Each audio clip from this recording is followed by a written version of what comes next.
Hey everyone, welcome back to another video. In the last episode, we finished the Supra's new Inconel downpipe, and I'm very excited with the way that it came out. And I'm also very excited to continue working with more Inconel. So what we're going to be building today, or at least to start off this video, are the Inconel wastegate dump tubes. Now we're going to be taking these from the wastegates and we're circulating them into the downpipe, which is what these two provisions here are for. So this will be similar to the setup that was on it before, just out of a superior alloy. And I don't think that this will be all that difficult to do. So what we have materials-wise to make this happen, we have, if I dig them out from under here, we have 1, 2, and 3 Inconel 180s, or U-bends, that these were sourced through Good Fabs, who is my main and my desired Inconel supplier. So people there are awesome. They have an awesome racing pedigree at the top tiers of motorsports, and they really know what they're doing. So we got these 3 U-bends, and the one note right here that's may look kind of odd to you guys is this deformed tube end, and you can see that it's consistent across the board. Now the reason that it's like that, when they're making these tubes, as these are all handmade pieces of tubing and handmade bends, Inconel is a very expensive material, so they don't want to make an excess of it if they don't have to, as the sheet metal they use to make the bends could be used for other projects. So they make the bend, they make it just the length that it needs to be, and when you run a piece of tubing through a mandrel bender, this is what the end looks like. So that isn't a big deal. We'll just cut off whatever bit of those ends that we don't need and continue about our day. So with all the rambling aside, let's go ahead and start figuring out how these wastegate dump tubes are going to be constructed and start implementing the design ideas.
Alright, after a bit of welding, we have the first of the 2 wastegate dump tubes completed. So here's what we ended up with, and I changed the orientation and how this thing runs a little bit from the stainless one. I kicked it back towards I kicked the bottom section of it back towards the rear of the car a little bit. I just like this look a little bit more, and it provides a little bit more clearance for this front, or what will be the front dump tube in reference to the downpipe. Provides a little bit more clearance around the bellows. So that's about it for today. It's been another long day here, and I'm ready to get out of here, get some food, and rest, recuperate, and get started with this again tomorrow. So I will see you guys then, and we will keep rolling with this thing. All right, we are back. The shop is warming up as winter is finally here in Ohio. Nice 30-something degree day outside, but the old Reznor is putting some heat into the shop here, and it's a pretty nice work environment in here. So yesterday, went ahead and I built the first of the 2 wastegate dump tubes. And this is an Inconel tube with a stainless bellows, stainless flanges, so on and so forth. So we have one last Inconel project to do on this car, at least for right now, until all the nickel stuff is done and we can move on to titanium work. So today we're going to knock out the second dump tube, get it built and all of that, and after that we might be able to dive into some of the titanium work. So the process is pretty simple and pretty similar to what we did yesterday, so just getting nice and intimate with the angle grinder. So I guess without further ado, let's go ahead, get the second dump tube knocked out, and then we can move on to some other stuff.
Well, we are all done with the nickel work on the car now. So the second dump tube is finished and didn't come out too badly, and it wasn't too hateful to build. So here's what we ended up with. We have about a 60-degree bend to a 90, to the bellows to a 45. All the welding came out nicely on it. Everything's back purged. Let me see if I can get some shots on the inside for you. Shine the light. Yeah, you can see the penetration on that weld there. If I shine it through the other way, shining through the other way, you can see the penetration on the bellows weld there. And I am very happy with how all of this came out. So we can go ahead now and install this on the car, and we can take a look at what everything looks like together and talk about what we're going to do next. Here is what we ended up with. And I tried to keep the two tubes reasonably parallel to each other, and I really like the way that this looks. And changed the design up a little bit from what I had before, in that I kicked the tubes back farther, if I remember correctly, and I'm very happy with the end result. I'm very happy with the change in aesthetics, not just from the difference in the metal itself, but from the design standpoint as well. And all the welding came out nicely. Very happy with all of it, and everything lines up properly. And we have these bellows in place just to be a point for expansion and contraction of these tubes as they actually are heat cycled and expand and contract during their normal operation. So on the bottom side here, we have the two quick disconnect V-bands, and they're positioned on this side. They do clear the tire, and it makes it real easy to get in here with a ratchet and loosen or tighten them. And one note, whenever you're tightening V-bands down, don't use an electric impact or anything like that.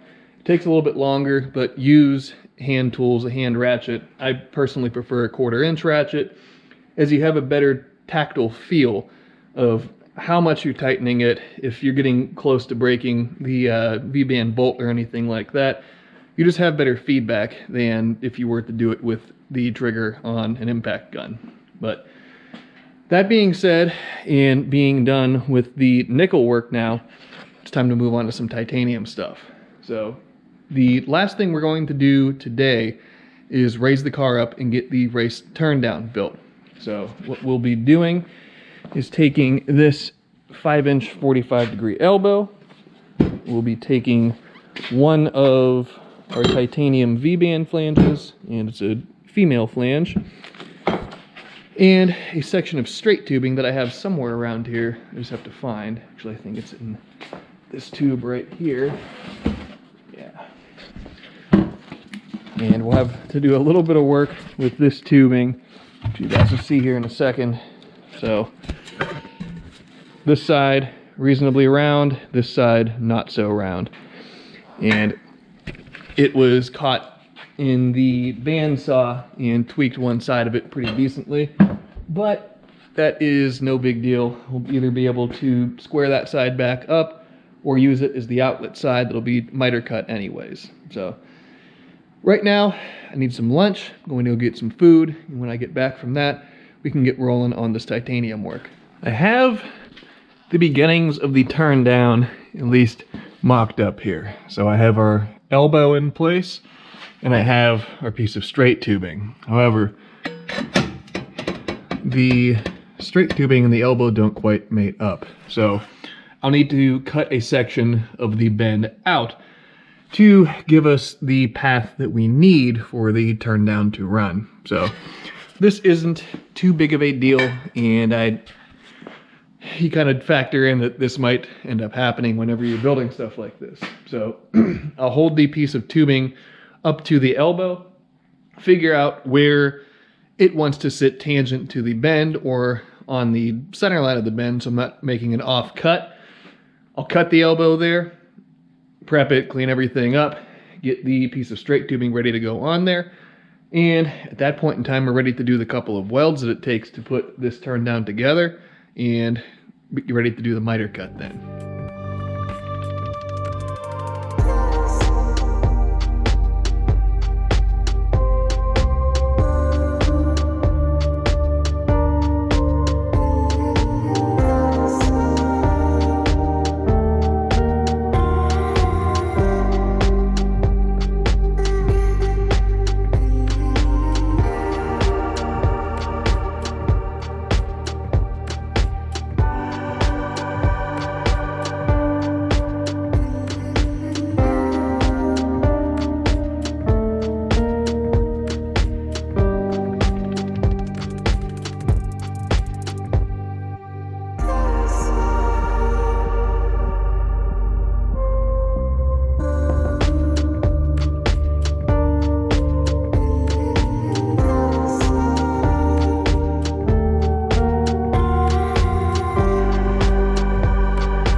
After all of the nickel welding that I've been doing, it felt pretty good to move on to some titanium. And while we aren't welded up yet, we have the race turn down fabricated and mounted underneath of the Supra.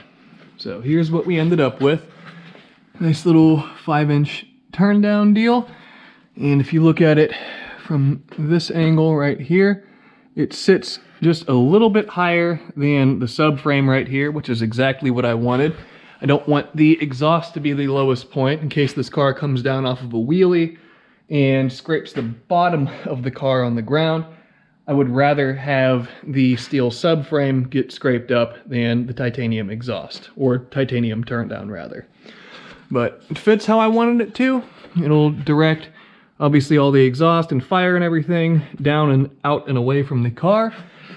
And its construction is as simple as I could possibly make it. It's just one little bend, one straight, 2 welds, and it'll be good to go. So at this point in time, I can pull it back off of the car, do a final cleanup on it, start a back purge, and in a little bit, I can weld it together, make it all one piece, and then I think we should probably see what this thing sounds like before the end of the video.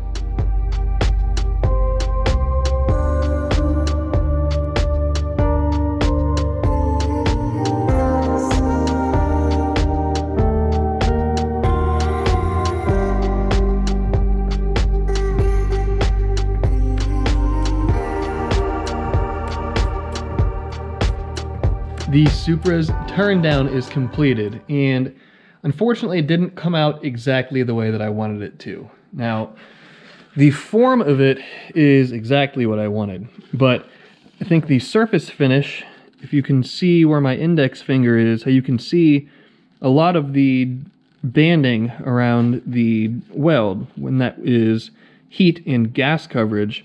I think it's the surface finish that I applied to it that's causing that coloration to happen on the weld.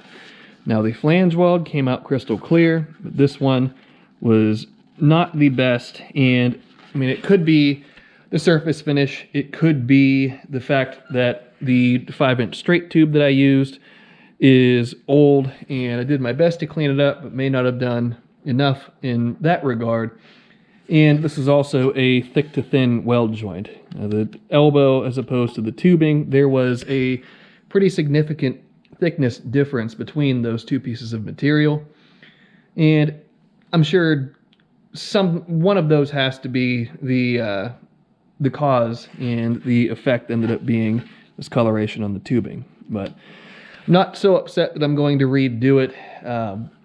Might take some Scotch-Brite and scrub over top of it, but it is what it is, and if nothing else, I learned what not to do for the rest of the surface prep for the actual full exhaust. So let me go ahead and Scotch-Brite this surface a little bit, see if I can get some of that color off, and then in a little bit, we'll go ahead and fire this thing up and see what it sounds like with the race exhaust.